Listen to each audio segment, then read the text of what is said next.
It will be about the blood gas. So there are three important elements in the blood gas that you have to remember. It's not difficult. 7.35. If it's less than this, it's going to be acidosis, and more than this, it's going to be alkalosis. And if the PCO2 is 35 to 45, it's high, then it's usually contributes to acidosis. And because the increase of the H plus, and this is usually the respiratory element that is abnormal.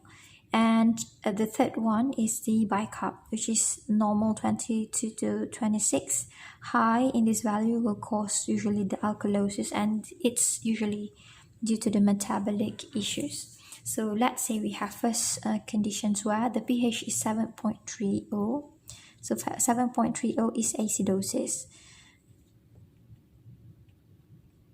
And the PCO2 is high, more than 45, it's 48. So this is respiratory. And this is normal. So we have here a respiratory acidosis. Second condition, we have a pH of, for example, 7.30. It is acidosis. And PCO2 that is normal. For example, it's 45. And we have bicarb, which is low. For example, it's 18. So it's a metabolic acidosis because this is normal and this is normal.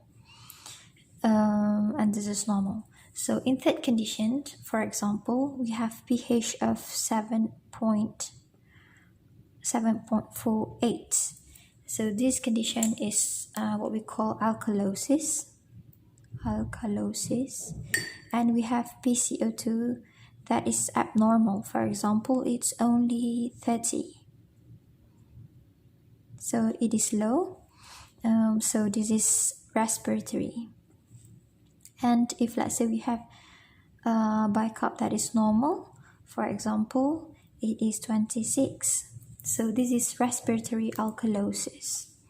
What about if we have pH of 7.5 and we have a normal respiratory element? For example, it is 35, and we have bicarb that is abnormal. For example, it is 30. So this is alkalosis, and from the metabolic element, so it's a metabolic alkalosis. But this is not always the case. Sometimes what we get is a mixed picture. For example, pH of 7.30 and we have PCO2 of 49 and the bicarb that is 28. So what do you call this? You have acidosis, and then you have a high PCO2, and this is a respiratory element, and you have a high bicarb. So from here, how to put a diagnosis? Basically, we have to look through the patient. Why the patient was admitted? What was the working diagnosis? And from here, we can get to know. But one of the ways is to see which one is actually the abnormality towards. So in this case, it's alkalosis, and usually alkalosis is due to the respiratory, which is it's high here, and the bicarb is trying to compensate the acidity by increasing its value. So this is it's still decompensated. So this is decompensated respiratory acidosis. But the bicarb is trying to normalize the value. So sometimes from here you can see the progression. For example, pH become normalized now, 7.35, and you see the PCO2 is still high, 49, but the bicarb now increase further so that it can balance out this. So this is normal, but normal towards acidosis, with abnormal PCO2 which caused this acidosis, for example, and the bicarb which try to compensate the pH. So it's now full compensated.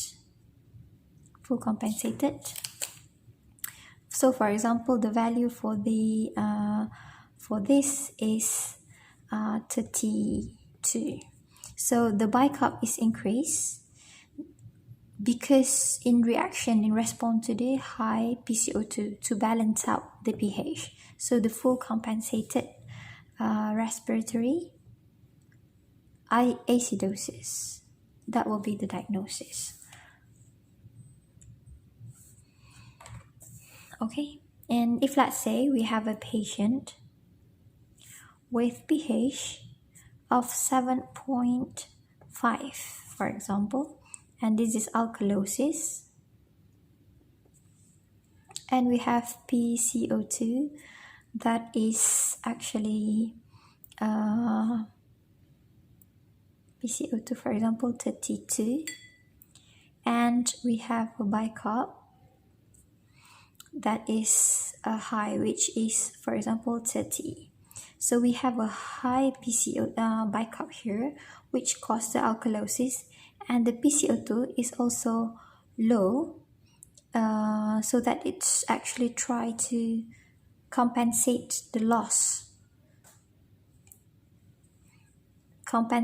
so that it's try to balance out the pH, because that's the aim of this. So in this case we have a partial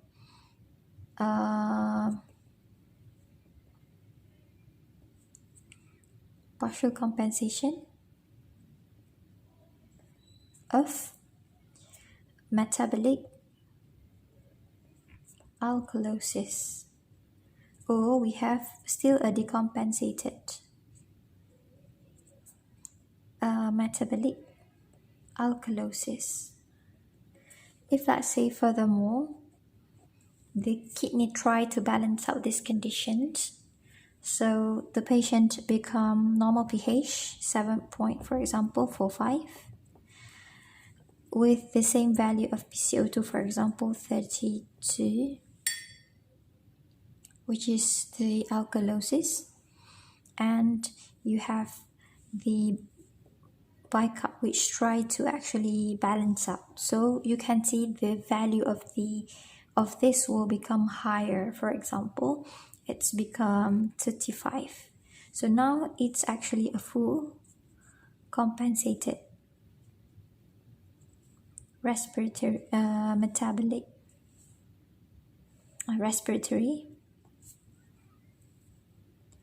alkalosis. So from this understanding, basically you can actually get whichever condition and try to put a diagnosis. So which patients usually develop this kind of pH? With the acidic and respiratory acidosis, usually it's a patient, if you see the CO2 is high, so usually this occur in patient with asthma, hypoventilation, pneumonia. If you see here, it's acidosis, it's metabolic acidosis. Usually it's patients with uncontrolled DM, DKA in pregnancy. It also can happen.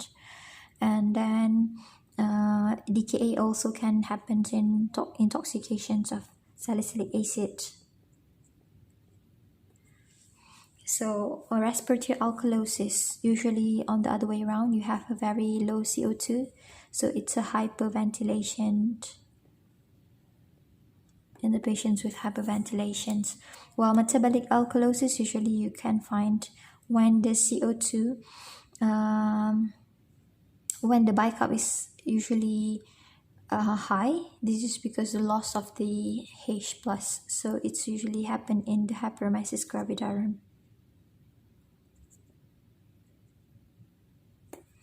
So I hope it helps a bit of your understanding.